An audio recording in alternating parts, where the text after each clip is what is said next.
aviators, Captain Dwight here. I'm just updating my logbook with a recent flight.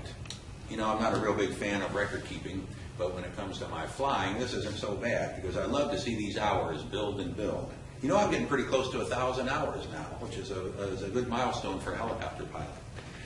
You know, while I want to keep track of my hours for personal satisfaction and goals, a more important reason to do this is so that I can show a future employer how much flight experience that I have. You know, they probably wouldn't even look at my resume if I don't show them that I have 1,000 hours of flight time. But let me ask you this. Are we required to log all of our flight time? Well, oddly enough, the answer is no.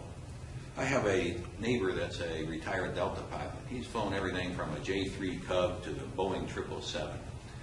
Now when he wants to go over to the airport, run a 172 to do some pattern work or maybe take a spin down the beach, do you really think he's worried about keeping track of how many hours he flies? You know, is 30,010 hours going to benefit him any more than 30,008 hours? No. Where he is in his flying career, the extra time really doesn't matter, except for what the FAA requires. And that's what we're going to talk about right now.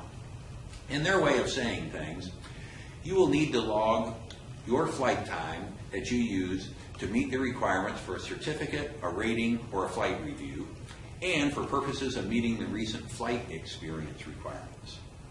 So in your early flying career, you'll want to book all of your flight time so that you can prove the requirements have been met for your various ratings, you know, your private, your commercial, your instrument, and so on. You'll also need to log flight time to prove recent flight experience. For example, if my neighbor wants to take me up for a ride in that Cessna 172, he is going to have to show that within the preceding 90 days, he has made 3 takeoffs and 3 landings. Now, they can be touch and go landings unless he's in a tailwheel airplane, which the landings then, in that case, have to be made to a full stop. Now, in addition, the airplane used for the 3 takeoffs and the 3 landings must be of the same category, class, and type, if a type rating is required, as the airplane that he's going to use to take me up. Well, that makes sense, doesn't it? So we'll discuss what a category, a class, and a type of an aircraft is later. That's a lesson in itself. In addition, if my friend wants to take me up at nighttime, then he has to show that he's made 3 takeoffs and 3 landings within the preceding 90 days to a full stop, regardless of the airplane used, tailwheel or not. Now, here's a question for you. What is night flight? Believe it or not, there are 3 definitions of night flight, depending on what we need it for. The most common one, and the one I'm really familiar with, is sunset to sunrise. But you know, this only applies to the lighting requirements of the airplane. For example, on our, you know what these are, red light on the left wing, green light on the right wing, we've got a white light on the tail. Somewhere on the aircraft we have a rotating beacon, either red or white, an anti-collision light. And for night flight we also have to have a landing light so we can see the runway. We have to have all of those on between sunset and sunrise. So that's one definition of night. The next definition of night is, get this, the hours between the end of evening civil twilight and the beginning of morning civil twilight, as defined by the American Air Almanac, converted to local time. Now, what that means is, here's what civil twilight is.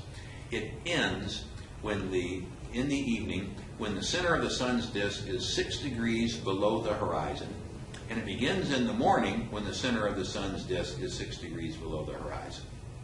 So in our logbook, this is the definition we will use to log our night flight time. However, this is not the definition that we will use to get our night experience to carry passengers. Our third definition of night is the period beginning 1 hour after sunset and ending 1 hour before sunrise.